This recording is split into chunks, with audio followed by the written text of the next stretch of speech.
आपका यूनिक प्रज्ञान यूट्यूब परिवार में मैं प्रज्ञान सर हार्दिक स्वागत करता हूं, वंदन करता हूं, अभिनंदन करता हूं। प्यारे साथियों, सुबह के 5 बज चुके हैं। जिस प्रश्नोत्तरी 50 का आप भी सब्री से करते हैं इंतजार, आपकी चहती प्रश्नोत्तरी 50 लेकर के आपके बीच उपस्थित हूँ। आशा ही नहीं, मुझे पूर्ण विश्वास है कि यह प्रश्नोत्तरी 50 आपको परीक्षा में लाभान्वित करेगी। इसी उद्देश्य से इस प्रश्नोत्तरी 50 को प्रतिदिन सुबह कम समय में रिवाइज किया जाता है। इस रिविजन श्रृंखला से जुड़ने के लिए साथियों, वीडियो को फटाफट लाइक और शेयर, चैनल पर पहली बार होंगे चैनल को सब्सक्राइब करके बगल में बने हुए बेल आइकन से ऑल बटन को प्रेस करना बिल्कुल न भूलें। तो प्रारंभ करेंगे आज की प्रश्नोत्तरी 50, लेकिन उससे पूर्व देखेंगे आज का प्यारा सा सकारात्मक विचार कि अपने मिशन में कामयाब होने के लिए आपको अपने लक्ष्य के प्रति एक चित्त निष्ठावान होना होगा। साथियों, अगर आप अपने लक्ष्य के प्रति एकदम से समर्पित हैं और लक्ष्य आपका निश्चित है, तो निश्चित लक्ष्य भेद भी होगा। और इसी विचार के साथ प्रारंभ करते हैं और देखते हैं प्रश्नोत्तरी 50 का आज का पहला प्रश्न। पहला प्रश्न, चिंगारियां निर्जला कहानी संग्रह के लेखक कौन है? चिंगारियां निर्जला कहानी संग्रह का लेखक पूछा जा रहा है आपने, और सही जवाब आपने पांडे बेचन शर्मा उग्र जी को चुना। तो राइट आंसर चिंगारियां जो है 1923 ईस्वी का प्रकाशित, वहीं निर्जला 1929 ईस्वी का प्रकाशित कहानी संग्रह है। बढ़ते हैं प्रश्न संख्या 2 की तरफ। दूसरा प्रश्न आपका है कि डॉक्टर नगेंद्र के सभी निबंधों का संग्रह किस शीर्षक से प्रकाशित है? डॉक्टर नगेंद्र के सभी निबंधों का संग्रह किस शीर्षक से प्रकाशित है? जवाब हो जाएगा आस्था की चरण। प्रश्न संख्या 3, इंद्रजाल छाया कहानी संग्रह का प्रकाशन काल पूछा जा रहा है आपसे। इंद्रजाल छाया कहानी का प्रकाशन वर्ष आपने सेलेक्ट कर लिया है किसको? इंद्रजाल 1936 ईस्वी का प्रकाशित, वहीं छाया 1912 ईस्वी की प्रकाशित कहानी संग्रह है। दोनों ही कहानी संग्रह जय शंकर प्रसाद जी को। प्रश्न संख्या 4 है कि कीचड़ और कमल सोती आग उपन्यास के लेखक कौन है? कीचड़ और कमल सोती आग उपन्यास लिखा गया है वृंदावन लाल वर्मा जी द्वारा। कीचड़ और कमल यह 1964 ईस्वी का, वहीं सोती आग 1966 ईस्वी का प्रकाशित उपन्यास है। दोनों ही उपन्यास ऐतिहासिक उपन्यास की श्रेणी में आते हैं। पांचवा प्रश्न, कुछ चेहरे कुछ चिंतन निबंध के निबंधकार कौन है? कुछ चेहरे कुछ चिंतन यह निबंध किसके द्वारा लिखा गया है? तो धर्मवीर भारती द्वारा लिखा गया निबंध है 1995 ईस्वी इस निबंध का प्रकाशन वर्ष। बढ़ते हैं प्रश्न संख्या 6 की तरफ। छठवां प्रश्न है कि सामर्थ्य और सीमा थके पांव उपन्यासों का रचना काल क्या है? सामर्थ्य और सीमा थके पांव दोनों ही उपन्यास लिखे गए हैं भगवती चरण वर्मा द्वारा। सामर्थ्य और सीमा 1962 ईस्वी का, वहीं थके पांव 1963 ईस्वी का प्रकाशित उपन्यास है। सातवां प्रश्न, कुछ चंदन की कुछ कपूर की किसका निबंध है? कुछ चंदन की कुछ कपूर की यह निबंध है विष्णुकांत शास्त्री जी के 1971 ईस्वी निबंध का प्रकाशन वर्ष। प्रश्न संख्या 8 है कि सितारों का खेल बड़ी बड़ी आंखें उपन्यास के उपन्यासकार कौन है? सितारों का खेल बड़ी बड़ी आंखें दोनों ही उपन्यास उपेंद्र नाथास्क जी के उपन्यास हैं। सितारों का खेल 1940 ईस्वी का, बड़ी बड़ी आंखें 1955 ईस्वी का प्रकाशित उपन्यास है। प्रश्न संख्या 9, भूलने के विरुद्ध निबंध के निबंधकार कौन है? भूलने के विरुद्ध निबंध किसके द्वारा लिखा गया है? तो रमेश चंद्र शाह द्वारा लिखा गया है, और भूलने के विरुद्ध निबंध 1990 ईस्वी का प्रकाशित निबंध है। प्रश्न संख्या 10, दूसरे शब्दों में शब्द और स्मृति निबंधों के निबंधकार कौन है? दूसरे शब्दों में शब्द और स्मृति दोनों ही निबंध लिखे गए हैं निर्मल वर्मा द्वारा। दूसरे शब्दों में 1997 ईस्वी का प्रकाशित, वहीं शब्द और स्मृति 1976 ईस्वी का प्रकाशित निबंध है। प्रश्न संख्या 11 है कि सदाचार का ताबीज व्यंग निबंध के निबंधकार कौन है?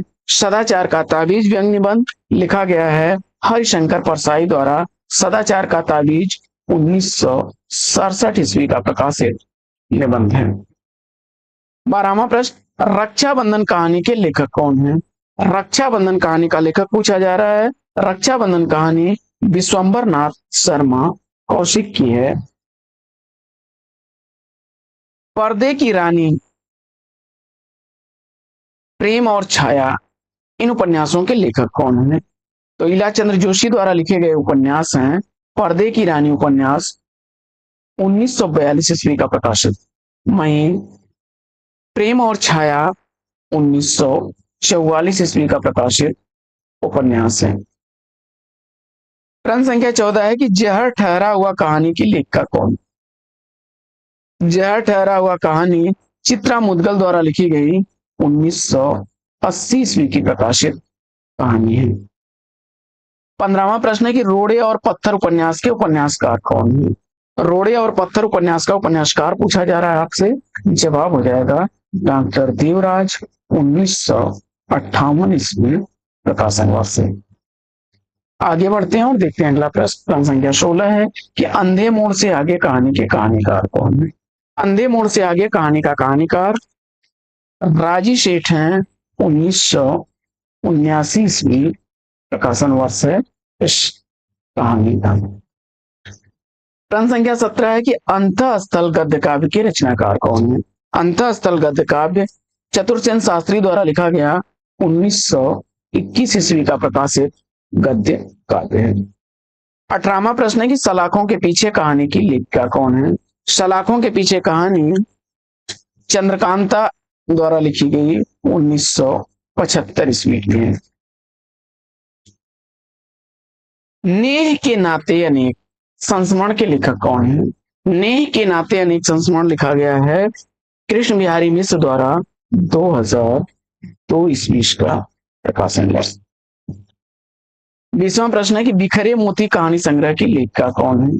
बिखरे मोती कहानी संग्रह लिखा गया है सुभद्रा कुमारी चौहान द्वारा 1932 ईस्वी प्रकाशन वर्ष है।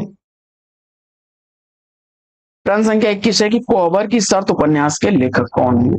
कोबर की शर्त उपन्यास लिखा गया है केशव प्रसाद मिश्र द्वारा। प्रश्न संख्या 22 है कि आदमी नहीं टूटता किसके द्वारा लिखी गई कहानी है?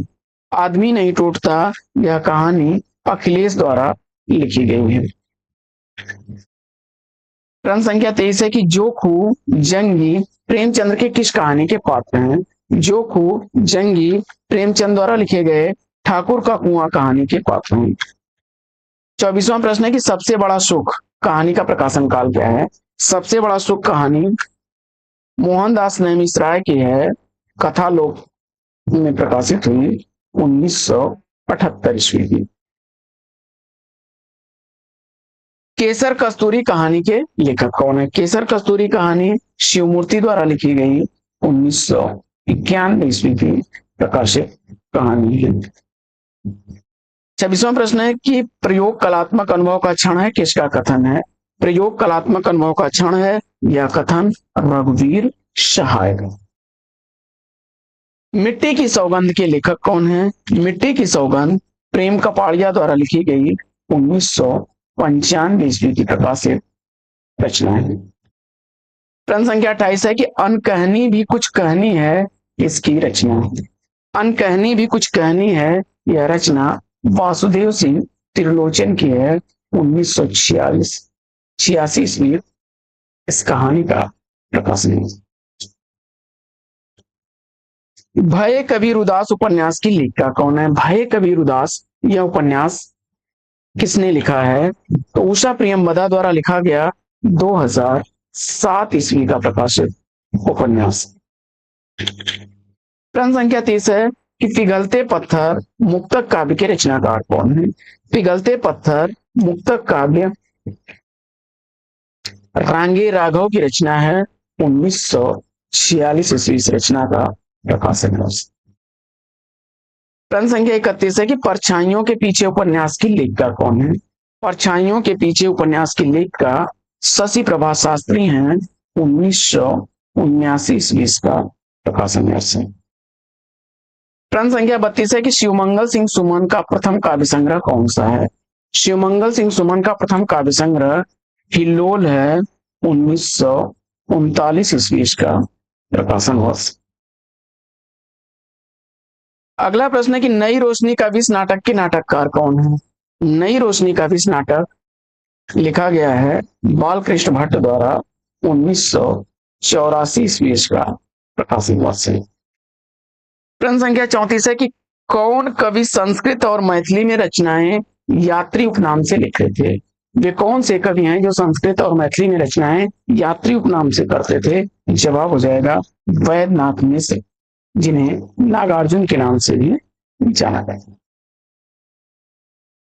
भारत सौभाग्य नाटक के नाटककार कौन है? भारत सौभाग्य नाटक लिखा गया है अंबिका दत्त व्यास द्वारा 1887 ईस्वी इस नाटक का प्रकाशन वर्ष।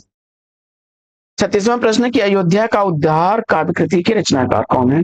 अयोध्या का उद्धार काव्य रचना लिखी गई है जयशंकर प्रसाद द्वारा 1910 ईस्वी इस रचना का प्रकाशन है। संयुक्ता स्वयंवर नाटक के नाटककार कौन है? संयुक्ता स्वयंवर नाटक का नाटककार लाला श्रीनिवास दास द्वारा जी हैं और 1886 ईस्वी प्रकाशन वर्ष है। प्रश्न संख्या 38 है कि नई रोशनी का विष नाटक के नाटककार कौन है? नई रोशनी का विष नाटक लिखा गया है बालकृष्ण भट्ट द्वारा 1884 ईस्वी का प्रकाशन वर्ष है। प्रश्न संख्या 39 है कि भारत हरण किसका नाटक है? भारत हरण नाटक देवकी नंदन त्रिपाठी जी का लिखा गया 1899 ईस्वी का प्रकाशित नाटक है। प्रश्न संख्या 40 है कि प्रभाकर माचवे ने छायावाद का प्रवर्तक किसे माना है? प्रभाकर माचवे ने छायावाद का प्रवर्तक किसे माना है? तो माखनलाल चतुर्वेदी को माना है, सही जवाब है आपका। प्रश्न संख्या 41 है कि आला खंड को सर्वप्रथम किसने प्रकाशित कराया? आला खंड को सर्वप्रथम प्रकाशित कराने वाले हैं फर्रुखाबाद के तत्कालीन जिलाधीश 1865 ईस्वी में। आला खंड जो है जगनिक द्वारा लिखे गए परमाल रासो कृति का एक खंड है। स्वदेशी कुंडल के रचनाकार कौन है? स्वदेशी कुंडल रचना राय देवी प्रसाद पूर्ण की रचना 1910 ईस्वी इस रचना का प्रकाशन वर्ष। पृथ्वीराज रासों में कितने छंदों का प्रयोग किया गया है? पृथ्वीराज रासों में 68 छंदों का प्रयोग किया गया है। श्याम सुंदर दास ने सूरदास का जन्म स्थान कहाँ माना है? श्याम सुंदर दास के अनुसार सूरदास का जन्म स्थल रुनकता गौ घाट है। प्रश्न संख्या 45 है कि चना चबेना हास्य व्यंग के लेखक कौन है? चना चबेना हास्य व्यंग ईश्वरी प्रसाद शर्मा की रचना 1924 ईस्वी का प्रकाशन वर्ष है। प्रश्न संख्या 46 है कि तुलसीकृत कवितावली की भाषा क्या है? तुलसीकृत कवितावली की भाषा ब्रज भाषा में लिखी गई है 7 कांडों की।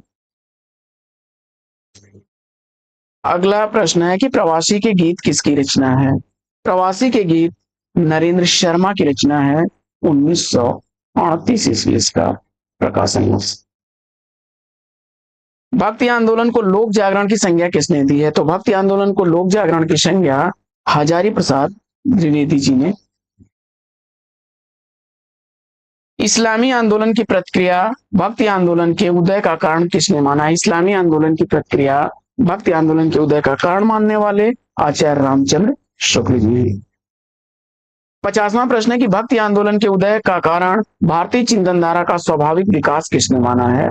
भक्ति आंदोलन के उदय का कारण भारतीय चिंतन धारा का स्वाभाविक विकास मानने वाले हैं आचार्य हजारी प्रसाद द्विवेदी जी। तो साथियों प्रश्नोत्तरी 50 लेगी आज की यहीं पर विराम। फिर मिलेंगे आपसे अगले वीडियो में एक नए प्रकरण, एक नए टॉपिक, एक नए अंदाज में। तब तक के लिए लेते हैं आपसे विदा। आपका जीवन मंगलमय हो। Best of luck. जय हिंद साथियों।